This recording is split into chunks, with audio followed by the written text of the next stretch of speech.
So, Brent, here's a tough question as I fold my arms. Did you ever have a tough conversation with colleagues or leaders that you'd like to share? And if so, how did you resolve it? Yeah, that's a good night. There's so many. Yeah, there's a lot of examples that come to mind instantly. I'll give you maybe a quick one Oh, that was sure. was really recent, right? So it was with an employee. He started to struggle in the current role that he was in. I knew he had a good skill set. I knew he had a good knowledge base and experience, but the role had changed a little bit from when he was Mhm. initially hired. And then I came in to take over the team, and so things had changed, morphed a bit, and I saw a lack of performance, underperformance, which wasn't the norm or the history with him. And so a lot of it was due to the role changing. And so I had to have the conversation with him. We put him on the typical things, performance improvement plan and the warnings and the talking about it and all that good stuff happened. But I started to see more into it. And I said, hey, I think his skill set's better used in this role with this team. Ah, And I think in my head, I'm like, I think if he could just admit it, he'd be like, oh, that does make sense. And so I had to have the conversation with him. I started it that way. Hey, can I be super straightforward with you? Is it okay if I'm just honest and direct? Is that all right? Because this could be a little bit awkward, but I want to have a good conversation with you. And yep, he said yes, let's do it. And we went through and we talked about the lack of performance, which was causing issues with the team, causing issues with clients. mhm. And then I brought in this other data. Hey, what about this?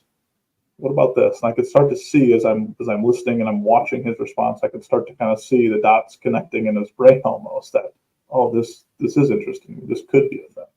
Right. And so we had to have an awkward conversation about that lack of performance and how that was negatively impacting things. Mhm. But unfortunately, in this situation, I was able to turn it around and redirect him to this new team where he's already in it and adding an incredible amount of value, just taking it by storm and doing some wonderful things. And so I think if you didn't have that conversation, what would have happened? A lack of performance, and that ultimately be terminated. Oh, absolutely. And because you took the elephant out of the room, and this is part of making the conversation safe, which you did, is you asked him permission and you were also setting up the expectations of that this isn't going to be a real easy conversation for me to have with you, employee. The Mm-hmm. thing is, I want to have it. And that by doing that, you set it up so that how could he say no to that? Yeah, I like to do that. I mean, I think about the way I frame things sometimes, and Mhm.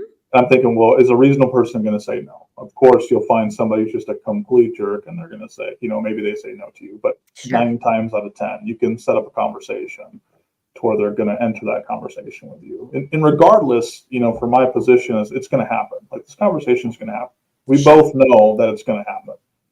Let's just do it in the most productive, honest, open, direct, clear way possible to make sure that we check the boxes, the expectations are set. You hear what I'm saying, I hear what you're saying, right? And then we can come to the direction we're going to go from here, right? So that's Mhm. the biggest thing for me. Again, is setting the expectations and being clear and concise. And if it's going to be weird, just say it. Hey, this is going to be really weird.